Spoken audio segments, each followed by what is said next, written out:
Olá, bem-vindos ao canal Saci Livros. Hoje a gente vai ficar um tempo com esse livro aqui, Olhos Prateados, primeiro volume da trilogia de Five Nights at Freddy's.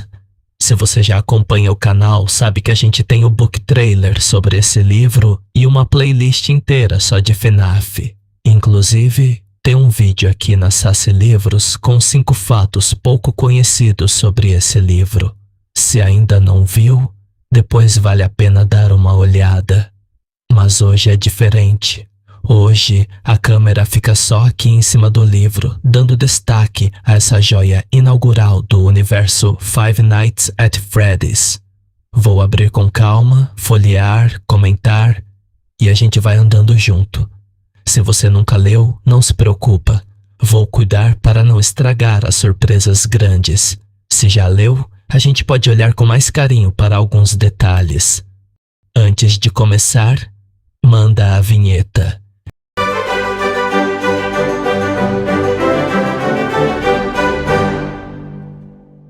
Esse aqui é o começo de tudo na parte literária da franquia. Five Nights at Freddy's nasceu em 2014 como jogo. Scott Cawthon criou aquela experiência de ficar trancado numa pizzaria à noite enquanto os animatrônicos começam a se mexer. O jogo estourou. Depois vieram sequências, teorias, uma comunidade enorme, e em algum momento Cawthon decidiu que queria quintar essa história de outro jeito.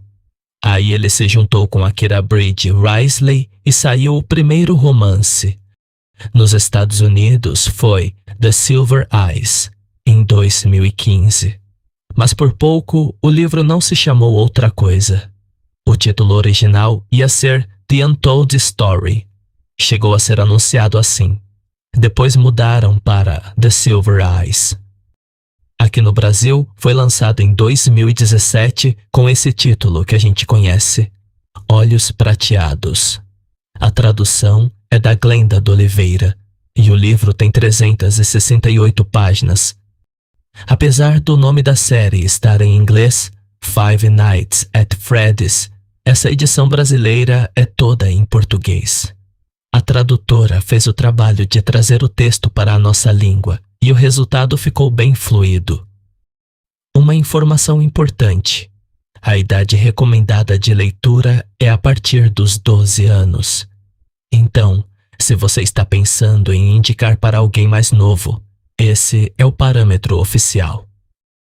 Ele chegou a ficar várias semanas na lista de mais vendidos do New York Times na categoria Jovem Adulta. Não foi só livro de fã. Teve alcance de verdade, e ele é o primeiro de 3. Depois vem Os Distorcidos e, para fechar a trilogia, A Última Porta. Os 3 conversam entre si. Então, se você pretende ler a história completa, esse é o ponto de partida. Agora, a premissa. 10 anos se passaram, desde que um menino chamado Michael desapareceu dentro da pizzaria Freddy Fazbear. A pizzaria era do pai da Charlie. Ela tinha 7 anos na época. Depois daquilo, a família se desfez, ela foi morar com a tia e tentou seguir em frente. Aos 17 anos, ela volta para a cidade. Os pais do Michael organizaram uma homenagem, uma bolsa de estudos em memória do filho, e convidaram o antigo grupo de amigos. Charlie aceita. E claro, quando ela reencontra a galera, a curiosidade volta. E se a gente for até a pizzaria? O lugar não foi demolido. Um shopping começou a ser construído em volta, mas a estrutura original continua lá dentro, trancada, abandonada. Eles decidem entrar. E é aí que a história realmente começa a ganhar peso. Os animatrônicos ainda estão no lugar. Fred, Bonnie, Chica e Foxy. Parecem os mesmos. E ao mesmo tempo não. Tem alguma coisa diferente neles, principalmente nos olhos. Charlie é o centro de tudo. Ela é observadora, marcada pelo passado, um pouco distante no começo. Mas conforme a gente avança, ela vai se abrindo. não é uma protagonista de ação o tempo todo. É alguém tentando entender o que sobrou da própria infância. Do lado dela tem o John, que é mais quieto e parece enxergar as coisas com clareza. A Jessica, que chega com mais energia e aos poucos, mostra que tem bem mais densidade do que parece. O Carlton, filho do xerife, o que solta piada no meio da tensão e que também carrega suas próprias marcas. E tem a Marla, o Lamar, o Jason, o grupo inteiro.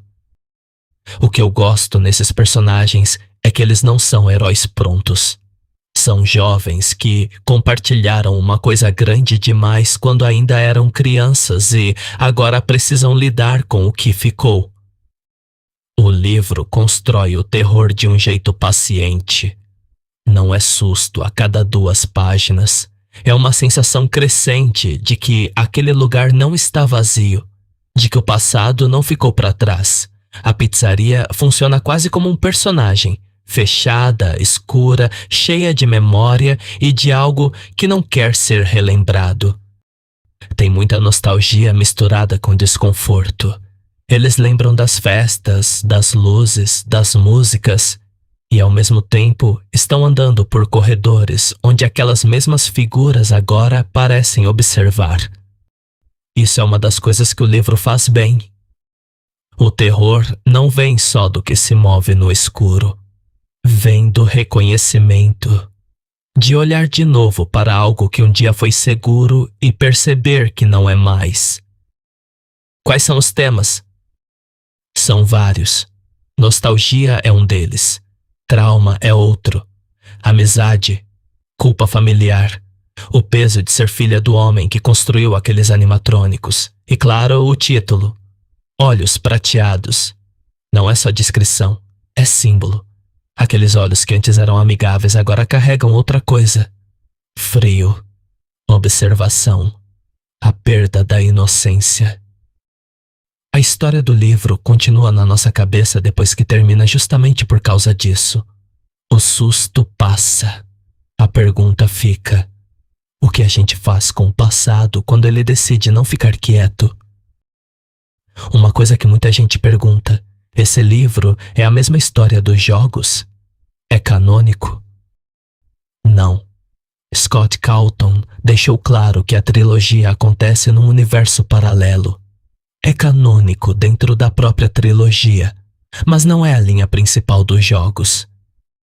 Isso é bom, na verdade, porque o livro pode contar a história do jeito dele, com mais foco nas pessoas, sem precisar explicar cada detalhe dos jogos. Para quem só joga, ele oferece uma nova camada. Para quem nunca jogou, funciona sozinho. É uma história completa. Pontos fortes, a atmosfera, a construção lenta da tensão, a Charlie como protagonista, o jeito como a amizade e o trauma andam juntos. Quais são os pontos que dividem opinião? Alguns personagens secundários poderiam ter mais espaço. O ritmo em certos trechos é mais contemplativo, e quem chega esperando o mesmo tipo de terror dos jogos pode sentir que o foco humano é maior. No geral, o saldo é positivo, especialmente como o primeiro volume. Ele abre a porta. Os distorcidos e a última porta continuam o que foi começado aqui.